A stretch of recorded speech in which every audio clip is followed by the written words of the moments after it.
इस कथा में आज हम आपको बताएंगे माता दुर्गा का चतुर्थ रूप कौन सा है। नवरात्रि के चौथे दिन किनकी पूजा होती है। माता कूष्मांडा का जन्म कैसे हुआ।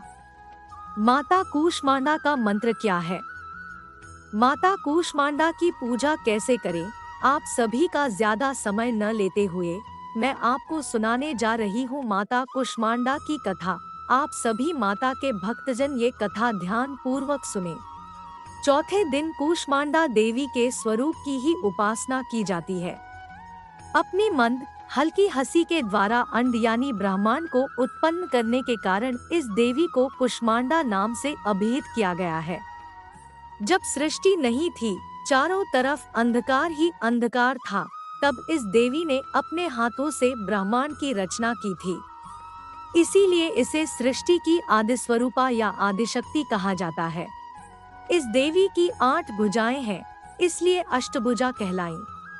इनके 7 हाथों में कमंडल, धनुष, बाण, कमल पुष्प, अमृतपूर्ण कलश, चक्र तथा गदा है।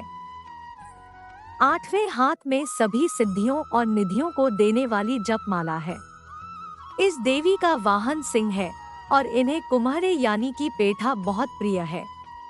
संस्कृत में कुम्हरे को कुष्मांड कहते हैं, इसलिए इस देवी को कुष्मांडा कहा जाता है।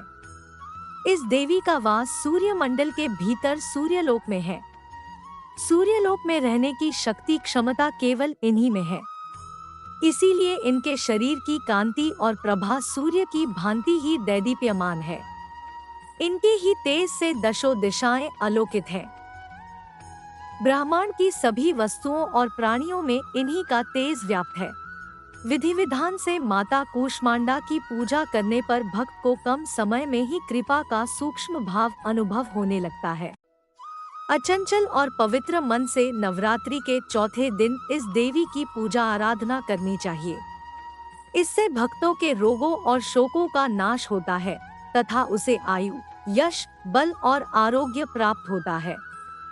यह देवी आधियों व्याधियों से मुक्त करती है और उसे सुख, समृद्धि और उन्नति प्रदान करती है। अंततः इस देवी की उपासना में भक्तों को सदैव तत्पर रहना चाहिए।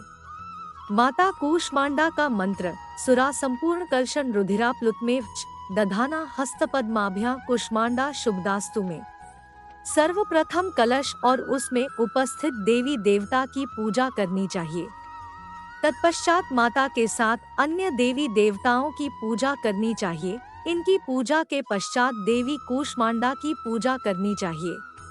पूजा की विधि शुरू करने से पूर्व हाथों में फूल लेकर देवी को प्रणाम करना चाहिए। इसके बाद व्रत पूजन का संकल्प ले और वैदिक एवं सप्तशती मंत्रों द्वारा मां कूष्मांडा सहित समस्त स्थापित देवताओं की पूजा करें। इसमें आवाहन, आसन, पाद्य, अर्घ्य, आचमन, स्नान, वस्त्र, सौभाग्य सूत्र, चंदन, रोली, हल्दी, सिंदूर, दुर्वा, बिल्वपत्र, आभूषण, पुष्पहार, सुगंधित द्रव्य, धूप, दीप, नैवेद्य, फल, पान, दक्षिणा, आरती, प्रदक्षिणा, मंत्र, पुष्पांजलि आदि करें। तत्पश्चात प्रसाद वितरण कर पूजन संपन्न करें।